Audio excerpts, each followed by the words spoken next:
সুপ্রিয় দর্শক, ত্রয়োদশ জাতীয় সংসদ নির্বাচন ঘনিয়ে আসছে। হাতে গোনা আর কিছুদিন পরেই হতে যাচ্ছে ত্রয়োদশ জাতীয় সংসদ নির্বাচন। নির্বাচন কমিশনের কঠোর আচরণ বিধির কারণে নির্বাচনী মাঠে এখনও পুরোপুরি ভোটের আমেজ না এলেও চট্টগ্রামের প্রতিটি সংসদীয় আসনেই প্রার্থী ও ভোটারদের মধ্যে ভোটের হিসাব নিকাশ শুরু হয়ে গেছে।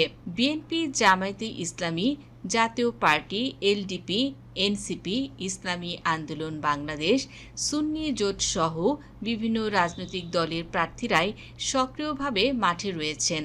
চট্টগ্রাম জেলার মোট ১৬টি আসনের ১৪৩ জন প্রার্থী মনোনয়ন দাখিল করেছিলেন। ১০২ জন প্রার্থীর মনোনয়ন বৈধতা পেয়েছিল। চট্টগ্রাম বিভাগের ৯ থেকে ১৬ আসনের প্রার্থী সম্পর্কে আপনাদের একটি ভিডিওতে জানানো হয়েছিল। তো আজকে আপনাদের সঙ্গে আলোচনা করছি চট্টগ্রাম বিভাগের ১ থেকে ৮ আসন সম্পর্কে, যেখানে প্রথমে সংসদীয় আসন ২৭৮। চট্টগ্রাম ১ আসন, মিরসরাই উপজেলায় এই আসনটি অবস্থিত। এই আসনে মোট ভোটার সংখ্যা প্রায় ৪,২০,০০০-এর মতো এবং ৭ জন প্রার্থী রয়েছে এই আসনটিতে। তো চট্টগ্রাম ১ আসনে বিএনপির হয়ে প্রতিদ্বন্দ্বিতা করবেন নুরুল আমিন এবং এই আসনটিতে জামায়াতে ইসলামীর প্রার্থী মোহাম্মদ সাইফুর রহমান। জামায়াতে ইসলামী প্রার্থীরা বেশ সক্রিয় রয়েছে নির্বাচনী প্রচারণায়। জামায়াত ইসলামিক দল ও এনসিপি মিলে এই আসনটিতে মোটামুটি শক্ত অবস্থান তৈরি করেছে। তো সেক্ষেত্রে এই আসনটি থেকে জামায়াত বিএনপি নির্বাচনী লড়াইয়ে জামায়াতে ইসলামীর প্রার্থীর জয়ের সম্ভাবনা সবচেয়ে বেশি। এ পর্যায়ে সংসদীয় আসন ২৭৯, চট্টগ্রাম ২ আসন। ফটিকছড়ি উপজেলা নিয়ে এই আসনটি অবস্থিত। এই আসনে মোট ভোটার সংখ্যা প্রায় ৪ লাখের কাছাকাছি এবং ৫ জন প্রার্থী রয়েছে এই আসনটিতে।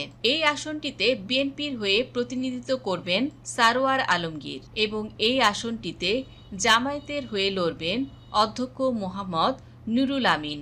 এই আসনটি বিএনপির ঘাঁটি। আওয়ামী লীগের অবর্তমানে বিএনপির প্রার্থী বেশ জনপ্রিয় এবং বিএনপি বেশ সক্রিয় রেখেছে এই আসনে।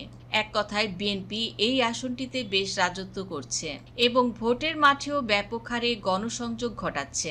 অপর প্রান্তে জামায়াত প্রার্থীও বেশ জনপ্রিয়। তো এই আসনটি থেকে জামায়াত ও বিএনপি নির্বাচনী লড়াইয়ে বিএনপি সাংগঠনিক জনপ্রিয়তা ও ভোট ব্যাংকের কারণে অনেকটাই এগিয়ে আছে। তো এই আসনটি থেকে বিএনপির প্রার্থী জিতে যাবে বলে ধারণা করা হয়। এ পর্যায়ে সংসদীয় আসন ২৮০, চট্টগ্রাম ৩ আসন। এই আসনটিতে মোট ভোটার সংখ্যা প্রায় ৩ লাখের কাছাকাছি এবং মোট ২ জন প্রার্থী রয়েছে এই আসনে। এই আসনটি থেকে বিএনপির হয়ে প্রতিদ্বন্দ্বিতা করবেন বিএনপির সাবেক সংসদ সদস্য মোস্তফা কামাল পাশা এবং জামায়াতের হয়ে প্রতিদ্বন্দ্বিতা করবেন মোহাম্মদ আলাউদ্দিন শিকদার। এই আসনটি জামায়াতে ইসলামীর ঘাঁটি। আসনটিতে জামায়াতে ইসলামী নির্বাচনী প্রচারণায় এবং জনপ্রিয়তায় বেশ এগিয়ে আছে। এক কথায় আসনটিতে বেশ সক্রিয় করে রেখেছে জামায়াতে ইসলাম। জামায়াত ও বিএনপির নির্বাচনী লড়াইয়ে জামায়াতে ইসলামী সাংগঠনিক ও জনপ্রিয়তায় এবং ভোট ব্যাংকের কারণে অনেকটাই এগিয়ে আছে। তো স্থানীয় সূত্রে জানা যায় হাড্ডাহাড্ডি লড়াই হবে এই আসনে। তো এই আসনটি থেকে জামায়াতে ইসলামী প্রার্থী জিতে যাবে বলে ধারণা করা হয়। এ পর্যায়ে সংসদীয় আসন ২৮৪, চট্টগ্রাম ৪ আসন। সীতাকুণ্ড আসন নিয়ে এই আসনটি অবস্থিত। এই আসনটিতে বিএনপির হয়ে প্রতিদ্বন্দ্বিতা করবেন মোহাম্মদ আসলাম চৌধুরী এবং জামায়াতের হয়ে প্রতিদ্বন্দ্বিতা করবেন মোহাম্মদ আনোয়ার সিদ্দিক। এই আসনটিতে মোট ভোটার সংখ্যা প্রায় ৪,২০,০০০-এর কাছাকাছি এবং মোট ৭ জন প্রার্থী রয়েছে এই আসনটিতে। এই আসনটি আওয়ামী লীগের ঘাঁটি ছিল। বর্তমানে আওয়ামী লীগের অবর্তমানে জামায়াতে ইসলামী প্রার্থী বেশ জনপ্রিয়। নির্বাচনী প্রচারণা শক্তভাবে করে যাচ্ছে জামায়াতে ইসলামী প্রার্থী এবং জামায়াতে ইসলামী বেশ সক্রিয় রেখেছে এই আসনটিকে। অপরদিকে বিএনপির প্রার্থীও এই আসনে বেশ শক্তিশালী এবং জনপ্রিয়। তবে স্থানীয় সূত্রে জানা যায় আসনটিতে হাড্ডাহাড্ডি লড়াই হবে। তো এই আসনটিতে জামায়াত ও বিএনপির নির্বাচনী লড়াইয়ে আসনটিতে জামায়াতে ইসলামীর প্রার্থীর জয়ের সম্ভাবনা বর্তমানে একটু বেশি। চট্টগ্রাম ৫ আসন, হাটহাজারী আংশিক নিয়ে এই আসনটি অবস্থিত। এই আসনে মোট ভোটার সংখ্যা প্রায় ৫ লাখের কাছাকাছি এবং মোট ৬ জন প্রার্থী রয়েছে এই আসনটিতে। এই আসনটিতে বিএনপির হয়ে প্রতিনিধিত্ব করবেন মীর মোহাম্মদ হেলাল উদ্দিন এবং জামায়াতের হয়ে প্রতিনিধিত্ব করবেন ইঞ্জিনিয়ার সিরাজুল ইসলাম। এই আসনটি বিএনপির ঘাঁটি। এই আসনটিতে বর্তমানে উৎসব মুখর পরিবেশ সৃষ্টি হয়েছে। বিএনপির নেতাকর্মীরা বেশ সক্রিয় রেখেছে এবং জমজমাট করে রেখেছে নির্বাচনী পরিবেশ। বিএনপি সাংগঠনিক জনপ্রিয়তা ও ভোট ব্যাংকের কারণে অনেকটাই এগিয়ে আছে। তো এই আসনটি থেকে বিএনপির প্রার্থী জিতে যাওয়ার সম্ভাবনা বেশি রয়েছে। এ পর্যায়ে সংসদীয় আসন ২৮৩, চট্টগ্রাম ৬ আসন, রাউজান উপজেলা নিয়ে এই আসনটি অবস্থিত।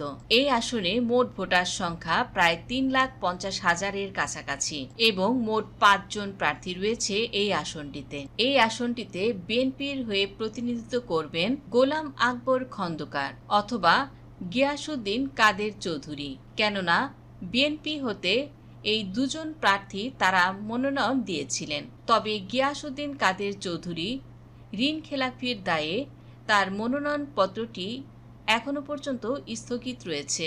এই আসনটি থেকে গিয়াসউদ্দিন কাদের চৌধুরী নয়, বিএনপির হয়ে প্রতিনিধিত্ব করবেন গোলাম আকবর খন্দকার, জামায়াতের হয়ে প্রতিনিধিত্ব করবেন শাহজাহান মঞ্জুর। এই আসনটি আওয়ামী লীগের ঘাঁটি ছিল। আওয়ামী লীগের অবর্তমানে বিএনপির প্রার্থী বেশ জনপ্রিয় থাকলেও এই আসনটি নিয়েও বিএনপি বর্তমানে হীনমন্যতায় ভুগছেন। কেননা গিয়াসউদ্দিন কাদের চৌধুরী এই আসনটি থেকে নির্বাচন করার কথা ছিল। তবে এই আসনটিতে জামায়াতে ইসলামী প্রার্থী বেশ জোরালোভাবে তাদের নির্বাচনী প্রচারণা চালিয়ে যাচ্ছেন। জামায়াতের বেশিরভাগ প্রার্থী তারা কিন্তু ক্লিন ইমেজের লোক। ঋণ খেলাপির দায় এই বিষয়টি খুব বেশি নজরে পড়ছে না। বিএনপির প্রার্থীদের ঋণ খেলাপির কারণে অনেক হেভিওয়েট প্রার্থীরাই মনোনয়ন তালিকা থেকে বাদ পড়ে যাচ্ছেন, আর এর ফল পুরোপুরি ভোগ করছে বর্তমানে জামায়াতে ইসলামীর মনোনীত প্রার্থীরা। তো এই চট্টগ্রাম ৬ আসনটিতে বর্তমানে জামায়াতে ইসলামী প্রার্থী বেশ জনপ্রিয় এবং জোরালোভাবে তারা নির্বাচনী প্রচারণাও চালিয়ে যাচ্ছে এবং সাংগঠনিক ও জনপ্রিয়তায় এই আসনটিতে বর্তমানে এগিয়ে আছে জামায়াতে ইসলামী প্রার্থী। জামায়াত ও বিএনপির নির্বাচনী লড়াইয়ে এই আসনটি থেকে জামায়াতে ইসলামী প্রার্থীর জয়ের সম্ভাবনা সবচেয়ে বেশি।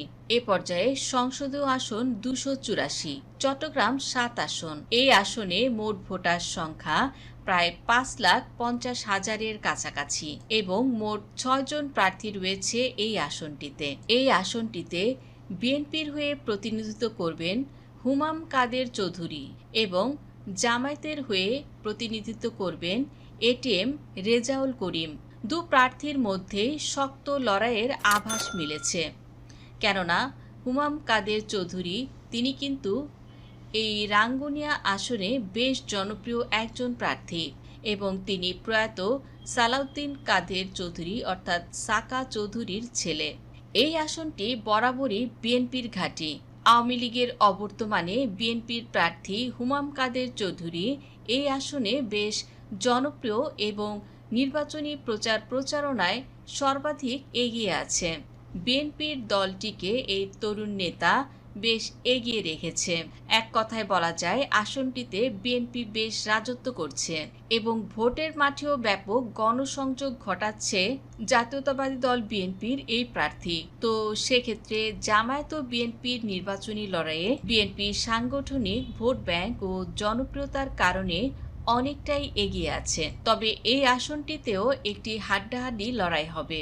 তো এই আসনটি থেকে বিএনপির প্রার্থী জিতে যাবে বলে ধারণা করা হয়। এ পর্যায়ে সংসদীয় আসন ২৮৫, চট্টগ্রাম ৮ আসন, বোয়ালখালী আংশিক এবং সিটি আংশিক নিয়ে এই আসনটি অবস্থিত। এই আসনে মোট ভোটার সংখ্যা প্রায় ৫,০৫,০০০-এর কাছাকাছি। এই আসনটিতে বিএনপির হয়ে প্রতিনিধিত্ব করবেন এরশাদুল্লাহ এবং জামায়াতের হয়ে প্রতিনিধিত্ব করবেন ডাক্তার আবু নাসের। এই আসনটিতে বর্তমানে জামায়াতে ইসলামী প্রার্থী বেশ জনপ্রিয়। বলা যায় আসনটিতে জামায়াতে ইসলামীর একটি ভোট ব্যাংক তৈরি হয়েছে। তবে আসনটিতে জামায়াত ও বিএনপির দুদলের প্রার্থীরাই বেশ গণসংযোগ এবং নির্বাচনী প্রচারণা চালিয়ে যাচ্ছেন। জামায়াতে ইসলামীর প্রার্থী সাংগঠনিক জনপ্রিয়তা ও ভোট ব্যাংক নিয়ে অনেকটাই এগিয়ে আছে। তবে হাড্ডাহাড্ডি লড়াই হবে এই আসনটিতে। এই আসনটি থেকে জামায়াতে ইসলামীর প্রার্থীর জিতে যাওয়ার সম্ভাবনা সবচেয়ে বেশি। তো জামায়াতে ইসলামী তাদের জোটের প্রার্থীদের জন্য বেশ কিছু আসন ছেড়ে দেওয়ার সম্ভাবনা রয়েছে। তো যে কোনো সময় এই প্রার্থীর তালিকায় কিছুটা পরিবর্তন আসতে পারে। তো বন্ধুরা, এই ছিল আমাদের আজকের ভিডিও। চট্টগ্রাম জেলার কোন আসন থেকে আপনারা এই ভিডিওটি দেখছেন? ভিডিওটি ভালো লাগলে লাইক, কমেন্ট, শেয়ার করবেন। ধন্যবাদ দর্শক সম্পূর্ণ ভিডিওটি দেখার জন্য।